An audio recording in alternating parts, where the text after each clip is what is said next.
Ce programme est financé par les amis et partenaires du ministère de Joyce Meyer. Pensez à ce que vous pensez. Et si votre pensée n'est pas conforme à la parole de Dieu, alors vous devez faire tomber ce mensonge et le remplacer par la vérité.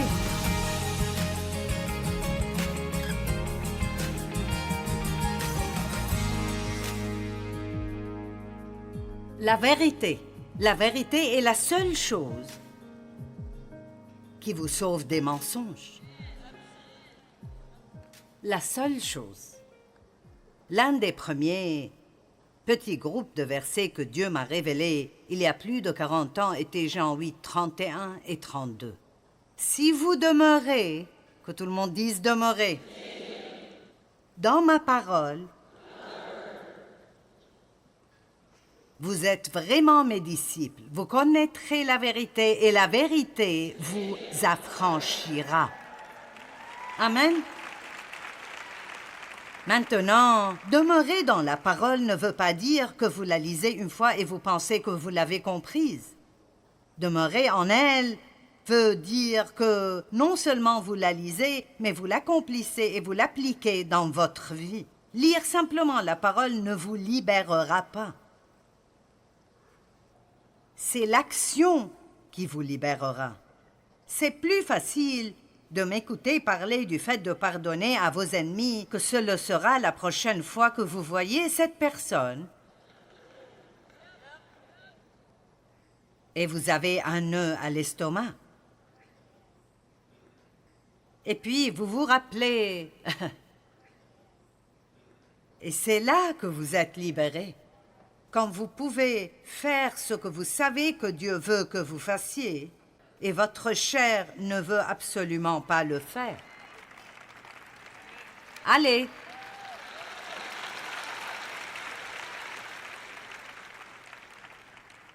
Jean 1, 14, « Et la parole a été faite chair, et elle a habité parmi nous, et nous avons contemplé la gloire du Fils unique, venu du Père, pleine de grâce et de vérité. » Nous parlons beaucoup de la grâce et tout le monde aime la grâce parce que Dieu fait quelque chose pour nous que nous ne méritons pas. Mais il n'est pas venu juste plein de grâce, mais plein de grâce et de vérité. Donc, quand nous sommes prêts à marcher dans la vérité, alors il ne nous manquera jamais de grâce. Dieu nous donne la grâce d'obéir à la vérité que nous lisons dans la parole. Il ne nous donne pas la grâce de nous couvrir bien que nous fassions ce qui est mal. Je vous dirai combien ça devient mal. Et j'ai raconté cette histoire une ou deux fois, je ne sais pas. Quelqu'un nous a écrit au bureau. Une personne très sincère. J'ai besoin d'aide. J'ai des amis qui faisaient des choses illégales, mais leur vie était vraiment bénie. Et ils ont dit que la grâce de Dieu les recouvre. Et que, bien que ce qu'ils faisaient était mauvais, c'est clair que Dieu les bénit. Et cette personne a dit, « Pouvez-vous me dire ce que vous en pensez? »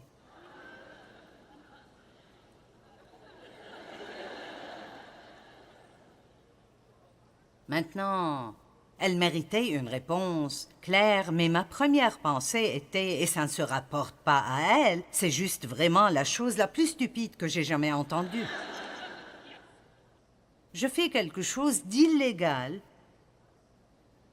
mais comme ma vie paraît être, combien d'entre vous savent que vous pouvez faire la mauvaise chose et le diable pourrait vous donner l'impression que tout va bien et que vous réussissez?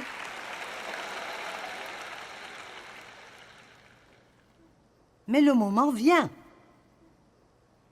Le moment vient. Personne ne fait ce qui est mauvais pour toujours et vit dans les bénédictions de Dieu. Dieu est miséricordieux Et même Paul a dit que, comme il manquait de connaissances, Dieu lui a donné la grâce, bien qu'il allât persécuter les chrétiens. Il pensait vraiment qu'il faisait ce que Dieu voulait qu'il fasse. Donc oui, quand nous sommes ignorants, Dieu nous donnera beaucoup de grâce. Mais savez-vous que chaque fois que vous entrez à l'intérieur d'une église, ou vous allumez un programme télé ou vous lisez un livre, vous êtes alors responsable pour cette vérité que vous avez entendue? Maintenant, 2 Corinthiens 10, 4 et 5. Je veux vraiment que vous regardiez ceci. Ce sont des versets très importants. Car les armes avec lesquelles nous combattons, dites j'ai des armes, ne sont pas des armes charnelles. Maintenant, d'autres traductions disent elles ne sont pas de chair et de sang. Donc, ce ne sont pas des armes naturelles, ce sont des armes surnaturelles. Ce sont des armes que vous ne pouvez pas voir de vos yeux, parce que vous combattez un ennemi que vous ne pouvez pas voir de vos yeux, et vous servez un Dieu que vous ne pouvez pas voir de vos yeux. Donc, elles sont spirituelles, elles travaillent dans le monde spirituel, et alors vous voyez les bons résultats dans votre vie. Nous devons apprendre qu'il y a un monde spirituel qui est très réel.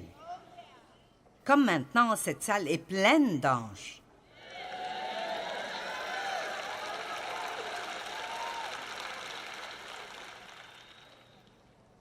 Jésus marche dans cette salle.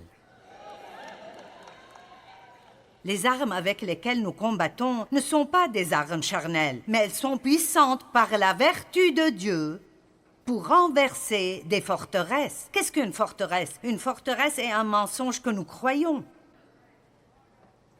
Donc, quand vous avez cette forteresse dans votre pensée, c'est comme une région où l'ennemi est entré et il a creusé si profondément qu'il s'est enraciné et ce mensonge est devenu votre réalité.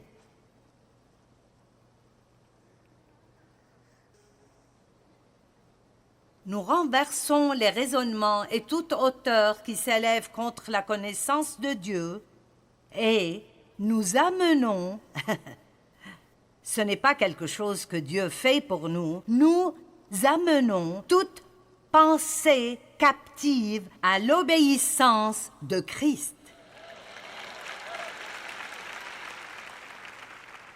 Donc, pourquoi ne pas faire un peu plus attention à ce que nous pensons? Quand vous commencez à être en très mauvaise humeur, pensez à ce que vous pensez.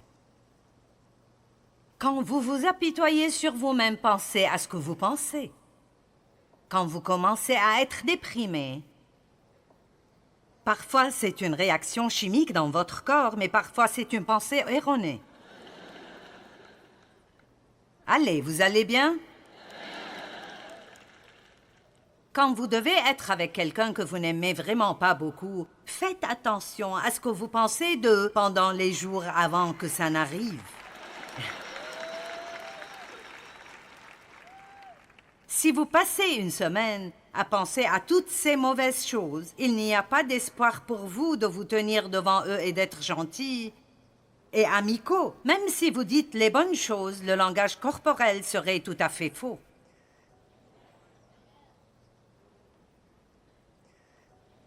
Pensez à ce que vous pensez, et si votre pensée n'est pas conforme à la parole de Dieu, alors vous devez faire tomber ce mensonge et le remplacer par la vérité.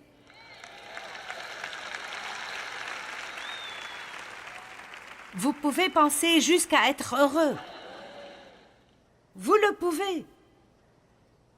Combien de personnes, vous êtes en relation avec quelqu'un, ce serait un mari si vous en avez un, ou un ami, ou une mère, ou un père, et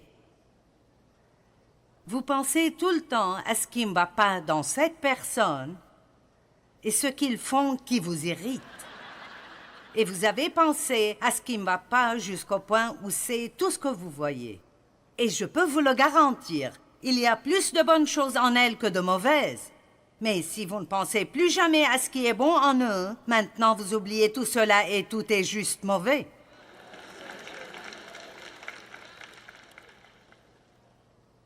Amenez toute pensée captive à l'obéissance de Jésus-Christ.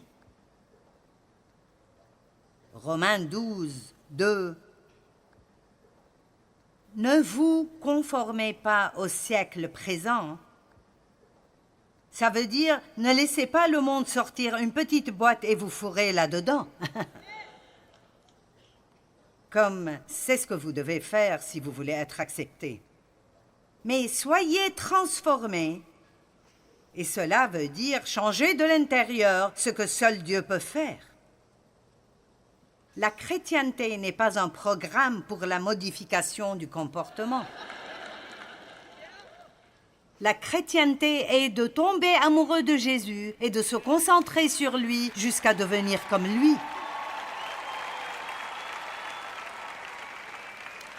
Et il vous change. Maintenant, regardez comment être transformé. Mais soyez transformés par le renouvellement de l'intelligence.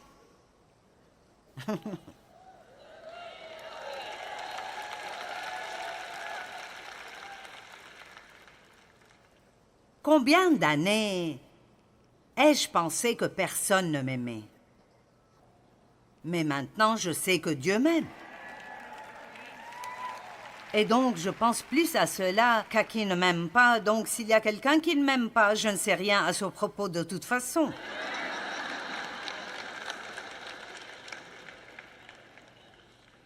Ouh, Jésus, d'accord. Proverbe 4, 23. Garde ton cœur ou ta pensée plus que toute autre chose, car de là viennent les sources de la vie. Proverbe 23, 7 est un verset intéressant. J'ai utilisé la traduction amplifiée de la Bible pendant des années. Et j'aime toujours cette Bible, mais j'utilise d'autres traductions parce que plus de personnes les utilisent.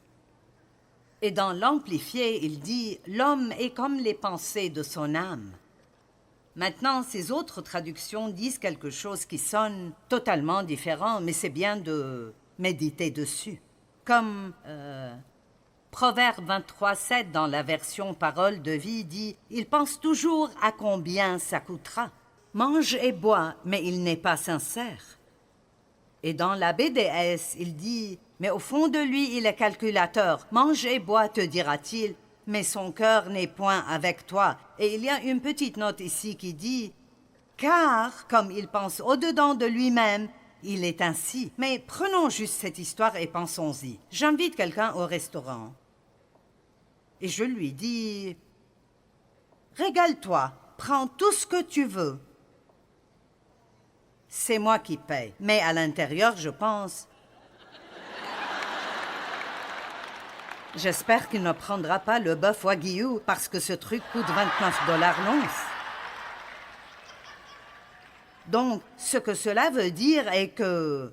Ce que je voulais dire quand j'ai dit « Régale-toi, prends tout ce que tu veux », ce n'est pas vraiment la vérité. La vérité est ce que je pense dans mon cœur. Allez. Et mon Dieu, c'est là que nous devons commencer à traiter avec nous-mêmes, parce que combien de fois pouvons-nous dire « Dieu soit loué » ou quelqu'un vous montre une bénédiction qu'il a eue. « Oh, je suis si heureux pour toi » et intérieurement vous pensez « Eh bien, je ne sais pas pourquoi tu as eu ça. J'aurais dû avoir ça, pas toi. » Donc, vous voyez, c'est notre véritable identité n'est pas cela. Allez, vous me suivez, ce n'est pas le véritable moi, n'est pas cette belle jaquette bleue et ma bijouterie assortie en or. Et vous savez, ceci n'est pas le véritable moi. Le véritable moi est ce qui arrive dans mon cœur. Ce n'est même pas important que je sois là, mais c'est pourquoi je suis là. C'est important pour Dieu. Suis-je là parce que j'ai assez de connaissances pour pouvoir rassembler assez de gens et maintenant je me sens bien dans ma peau parce que vous me regardez tous et je pense que c'est merveilleux ou ai-je traîné mon corps de 76 ans ici pour pouvoir vous aider et vous servir parce que j'aime Dieu et je veux finir l'appel de Dieu sur ma vie. Ce n'est pas ce que nous faisons, c'est pourquoi nous le faisons qui importe pour Dieu. Et je peux vous dire que nous ne sommes pas ici pour vous présenter un spectacle. Je suis ici parce que je sais ce que Dieu peut faire dans votre vie. Si vous êtes vraiment sérieux et vous faites les choses bien, vous aurez une vie qui est si merveilleuse que vous ne pourrez même pas l'internaliser. Amen.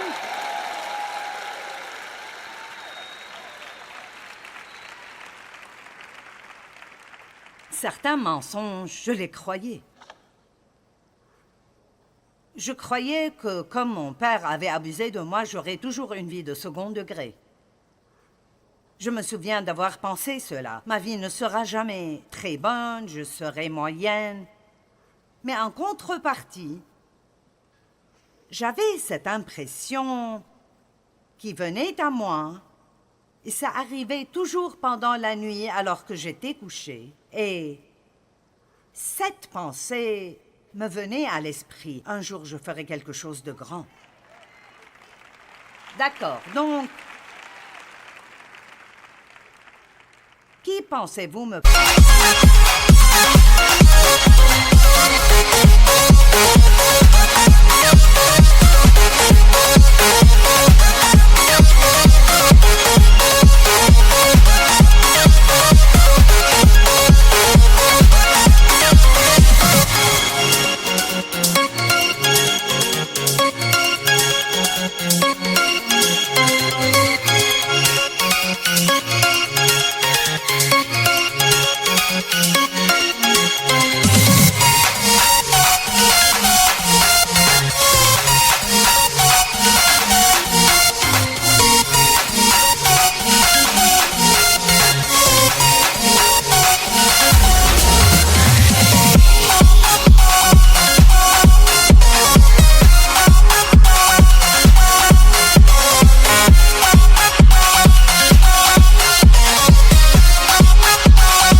parler quand je pensais que j'aurais toujours une vie du second degré. Et qui me parlait quand je pensais qu'un jour je ferais quelque chose de grand. Nous devons apprendre qui écouter. Allez.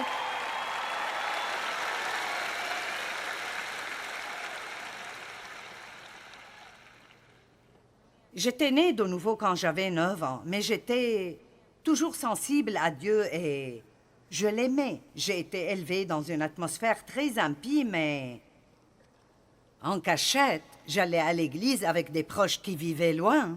Et en tant qu'enfant de 9 ans, je demandais au prédicateur, « Peux-tu me sauver ?» Et je regarde en arrière et l'abus n'a pas cessé. Il a continué, semaine après semaine après semaine. Mais j'ai traversé cela parce que Dieu est avec moi. Et je ne sais pas pourquoi il a fait de cette façon. Je ne sais pas pourquoi ma mère a supporté cela.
Vous savez, nous ne pouvons pas toujours comprendre pourquoi et nous devons arrêter d'essayer. Nous devons juste nous rappeler que Dieu est notre Rédempteur et il est notre Restaurateur. Et ce que Satan fait pour notre mal, il l'utilisera pour notre bien. Donc, alors que le diable me chuchotait à l'oreille, « Tu es une marchandise utilisée, tu auras toujours une vie de second degré. » Dieu venait de temps en temps me chuchoter, « Un jour, tu feras quelque chose de grand. » Amen. Allez, et je veux vous dire aujourd'hui qu'un jour, vous ferez quelque chose de grand. Et Dieu a de grands plans pour vous. Mais vous devez apprendre à combattre et ne pas laisser le diable contrôler toutes vos pensées. Un autre mensonge que je croyais, ce qui m'est arrivé est de ma faute. Quelque chose doit être mauvais en moi pour que mon père veuille me faire ceci. Puis j'ai appris de Dieu que le diable est un menteur et qu'il n'y a pas d'enfant de 6 ou 7 ans qui fait quelque chose qui fait qu'un adulte veuille abuser de lui. Et j'ai appris que celui qui n'a point connu le péché, il l'a fait devenir péché afin que nous devenions en lui justice de Dieu. Dieu ne veut pas juste être là pour nous dire tout ce qui ne va pas en nous. Il commence en disant « Vous êtes justifiés en moi ».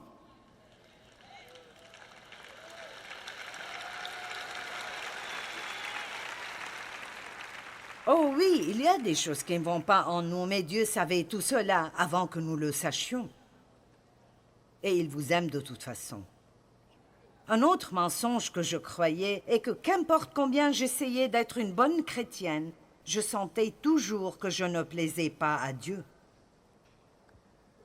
J'ai vécu pendant des années avec ce sentiment caché que Dieu était en colère contre moi. Ce n'était même pas ce grand truc qui saute au visage, c'était juste cette... Vous savez, le diable qui me rappelle tout ce que j'ai fait de mal. Tu n'as pas fait ceci ou cela. Tu lis, mais tu ne comprends pas. Tu pries, mais pas comme il faut. Tu fais ceci, tu fais cela. Vous savez, je suis libérée. Je n'écoute plus ces accusations maintenant.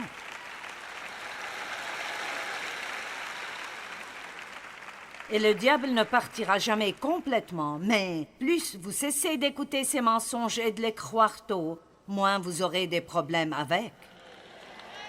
Amen. Chacun d'entre vous, dans cette salle aujourd'hui, chacun d'entre vous, il y a plus de bonnes choses en vous que de mauvaises.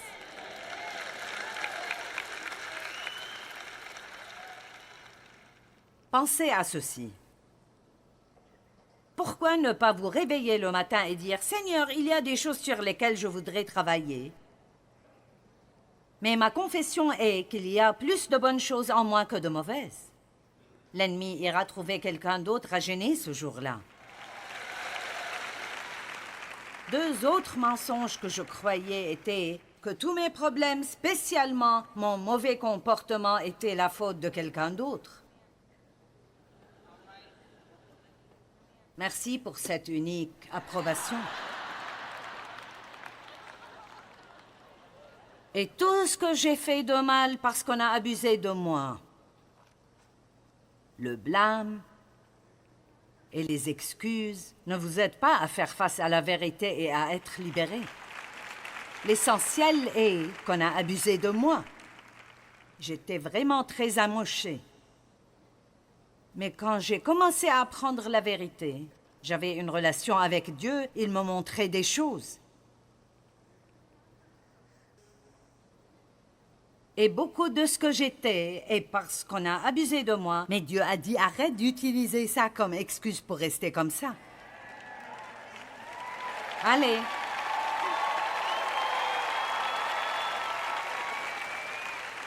D'accord, oui, ceci et cela est arrivé avec vous. Mais Dieu dit, ne considérez plus ce qui est en arrière. Voici, je fais faire une chose nouvelle. Ne la reconnaîtrez-vous pas?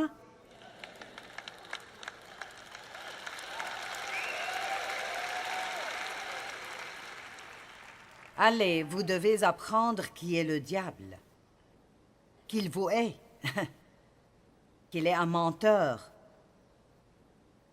Et vous devez faire attention à vos pensées. Et quand quelque chose arrive dans votre pensée qui n'est pas conforme à la parole de Dieu, c'est là que vous ouvrez la bouche et vous dites « Non, non, je sais que tu es un menteur, Satan. » Et ensuite, quand vous commencez à connaître la parole, vous pourrez lui répondre de la parole comme Jésus l'a fait. Ouh! Le Saint-Esprit a mené Jésus au désert pour être tenté par le diable. Il ne l'a pas mené à un complexe de bord de mer.